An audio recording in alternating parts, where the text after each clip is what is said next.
Men, in today's video, I'm going to be talking specifically about recovery, and there is a lot of crap in the industry at the moment regarding recovery, and I'm going to be talking about 5 of the worst, most overrated wastes of time.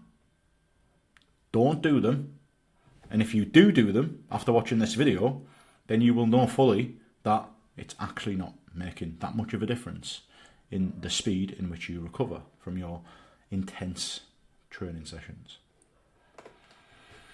So if that sounds alright, something you'd be interested in, then stick around. This video will take about 12 minutes. For those of you that don't know me, my name is Paul Green and I am a former British paratrooper and Special Forces Support Group operator. I have been fortunate enough to work in an extremely elite bubble of physical performance for most of the past decade, where I've trained people physically to go and do all the crazy stuff that they do around the world. Recovery is often an extremely important part of that puzzle. Yeah, of course we want performance. However, what good is one extremely intense bout of performance going to serve anybody? It doesn't matter. It's having the ability to recover from them bouts and then go again. Recovery is more important than strength. It's more important than being fast. It's more important than being really fit.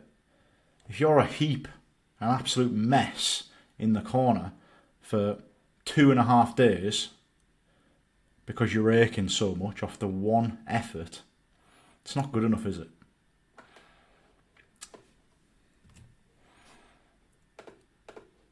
So that's a past life. That was me from 2012 till 2024. Now I am a full-time online coach. I run the longevity program in which I train men over the age of 40 from all different extreme sporting backgrounds: free runners, skydivers, kayakers, surfers, skiers, martial artists. And I'm in a supporting role to ensure that they get their joints extremely strong, extremely resilient, so then they can continue putting in the hours in their crazy backgrounds. So that's me, that's the longevity program, that's what I'm doing now, with a little bit of YouTube on the side. Straight into it, number 1, right? And some of yous, you'll laugh. Like, people will be laughing thinking, why the hell would anybody take anti-inflammatory medication to recover? If you pain, the word pain, and then the word painkiller, magic pill. I'm extremely sore from that session yesterday. Take some anti-inflammatory medication. When you train, you actively tear micro tears in the muscles in which you want to get stronger. Excuse me 1 second. By taking an anti-inflammatory pill, you reduce your body's ability to grow and get stronger in the areas in which you've trained. It is the most single counterintuitive thing you could ever do. You're basically saying to your body, forget about that training session. Just completely forget about it. And also, you are creating a disconnect between you're creating a disconnect from the area that you trained by taking magic pill to make you feel better. Pain, sometimes, a lot of the time, isn't that bad. It doesn't need to be killed. Never, honestly, 99.9% of situations, you don't need to take this shit. You want to be connected to your body. This creates a disconnect.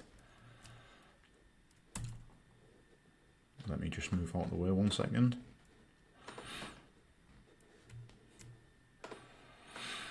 Right. Obviously, to back up my words, let's have a look at some of the papers on this, right?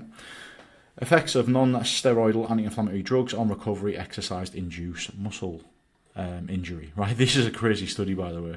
This person, they actually just put a poor bloke through X amount of reps on an elbow, I think it was a bicep exercise.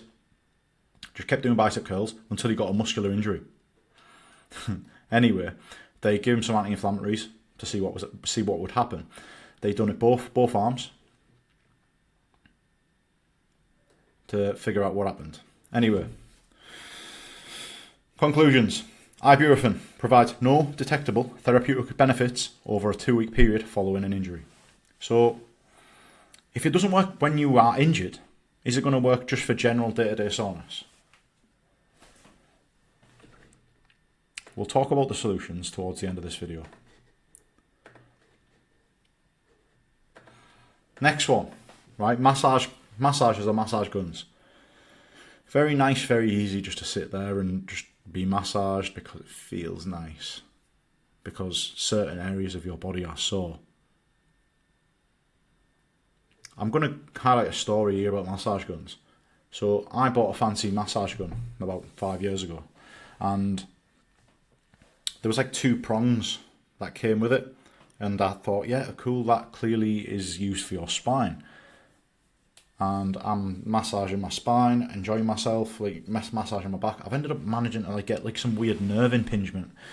Like, I don't know, C5 or something on the right hand side. And I for some reason, I woke up the next day and I couldn't move my arm above my head. I went to see a sports physio who've looked at the spine chart and they've said, yeah, C4 right hand side, you will struggle moving your arm above your head. I'm literally blown away. These massage guns are fucking dangerous because for you to take responsibility and just start poking shit around, loosening muscles that might not need to be loose, that might need to be tight. And then when you start getting involved with your back, your nerves, your spine, dangerous bit of kit, gentlemen. And massages as well, right? So we go back again. Just see what the papers have to say. Right. Massages for recovery, a meta-analytical review. Post-exercise massage is one of the most frequently applied interventions to enhance recovery of athletes. However, evidence to support efficacy of massage for performance recovery is scarce. Moreover, it has not been yet concluded under conditions which a massage is effective. Another one of those things that people use, especially people with, a decent amount of money in the bank. This will be a go-to. A massage makes me feel better. Why are you sore in the first place? Results. Anyway, fuck the results. Conclusions. The massage effects on performance recovery are rather small and partly uncleared. But, under appropriate circumstances, after intense mixed training, how did I read that? Can be relevant under appropriate circumstances. Short-term recovery after intensive mixed training. However, it remains questionable if the limited results justify the widespread use of massage as a recovery intervention in competitive athletes.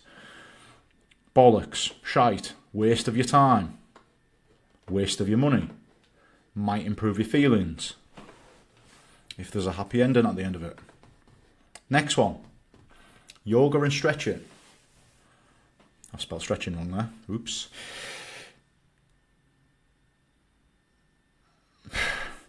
These things are all really common in when men are getting older. Recovery becomes the priority.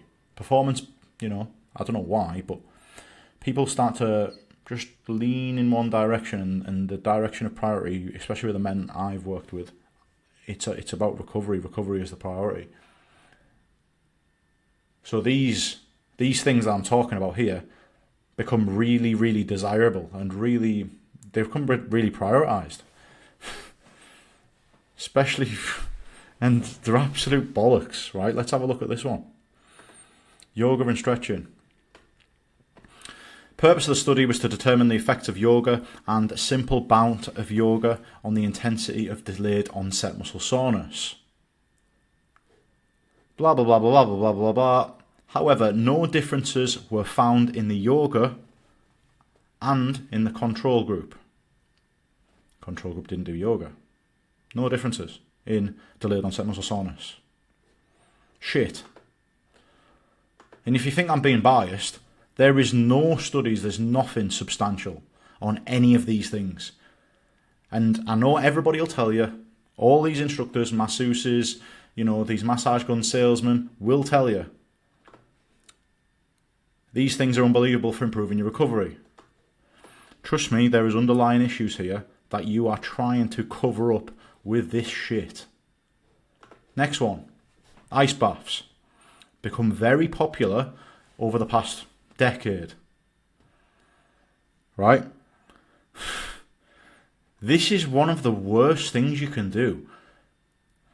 When you go into the gym, you are in control of all the variables.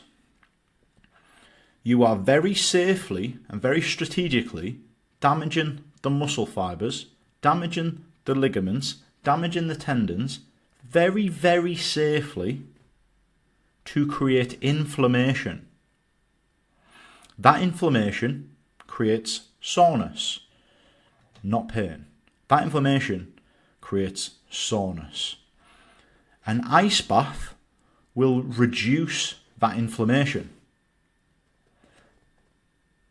If it reduces that inflammation, it is going to reduce the body's ability to get nutrients back to that area that you have just damaged. Apart from anti-inflammatory drugs, this is the second worst thing you could ever do after a training session. There is absolutely, I think I've tried to find something that backs up my point with this. Let's have a look. I'll try and click on one that is I find relevant, right? So we've got, I'm going to try and be extremely neutral here. So this one's appealing to me straight away. This one's appealing to me here. So I'm not going to waste your time, man. I'm just going to try and click on this. The benefits of ice baths on delayed onset muscle soreness after high intensity training. Like I've just told you, that ice baths will reduce your post-workout inflammation. But the issue with this is you want your body to be inflamed because the work that you've just put in, that inflammation will then get blood and nutrients to elicit, growth of them areas. So let's see what this paper has to say anyway, if it's anything at all. Introduction, sports and exercise science. Researchers are exploring, recovery training sessions. One popular approach is that is ice baths. Very popular in the past decade. Anything. The use of ice baths in post-exercise recovery presents a complex landscape with diverse physiological and, oh my God. Right.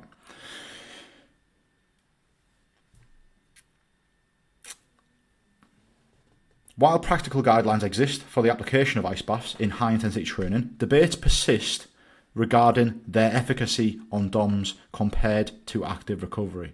For example, walking. Ice bath, $2,000. Walking, $0.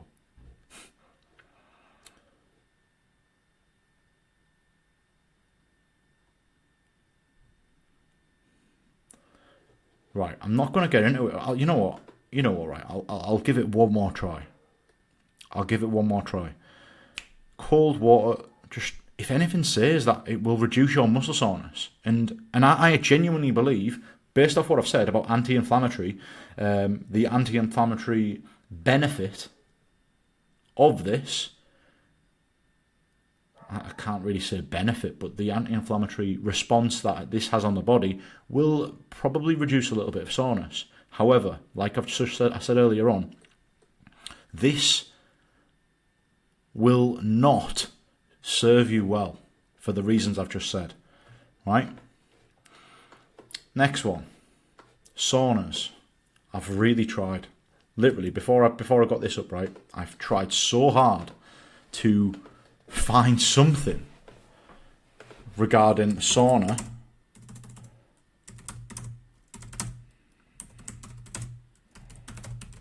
I'm just going to say DOMS because delayed onset muscle soreness, the soreness that you get after your training session. You train, you go in the sauna if you have the luxury of having a sauna.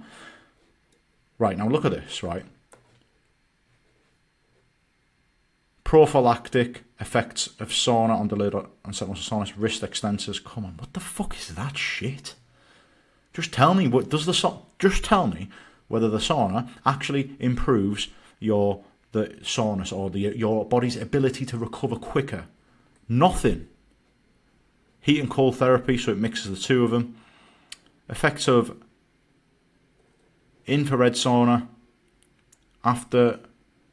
So this study here, I read it earlier on, it gets them to do some performance-based tests after they're in the sauna to see if there is any difference in their strength level. It's like, what a stupid thing to do.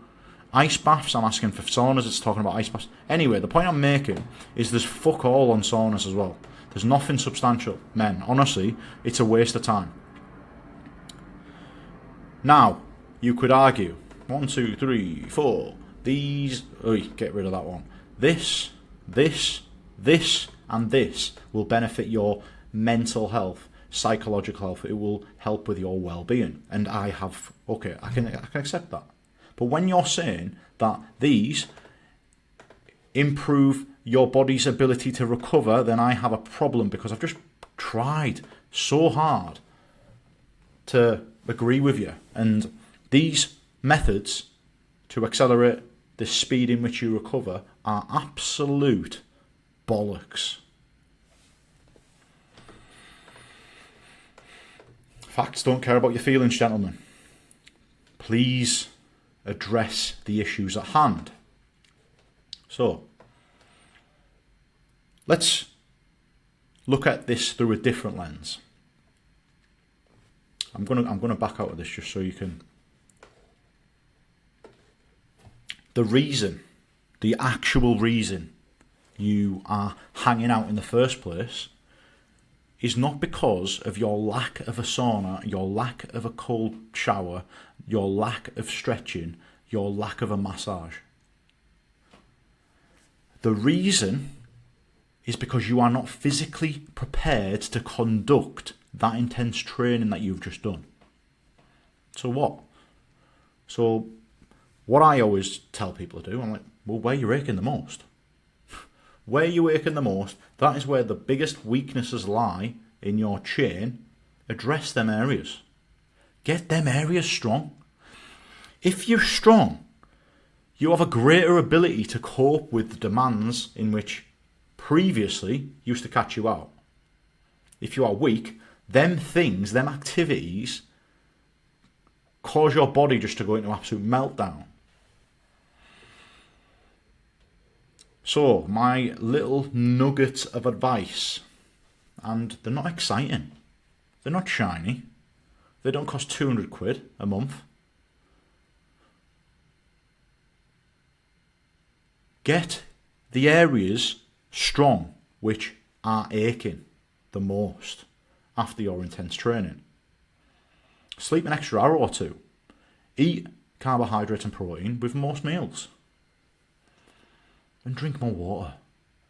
Water transports nutrients around the body. If you're not drinking enough water, your body won't be able to digest these foods, won't be able to pass carbohydrates around the body into the muscles, won't be able to digest protein and stuff like that. Fuck the bells and whistles, man, and get the basics right. People are just trying to rob your money. That's it, gentlemen. 19 minutes of benefit on recovery. Hopefully you enjoyed the video. If you did, leave us a like, let us know. If you disagree with me, and if you've got a different 5 things that are absolutely shambolic fads, drop them in the comments. See you tomorrow.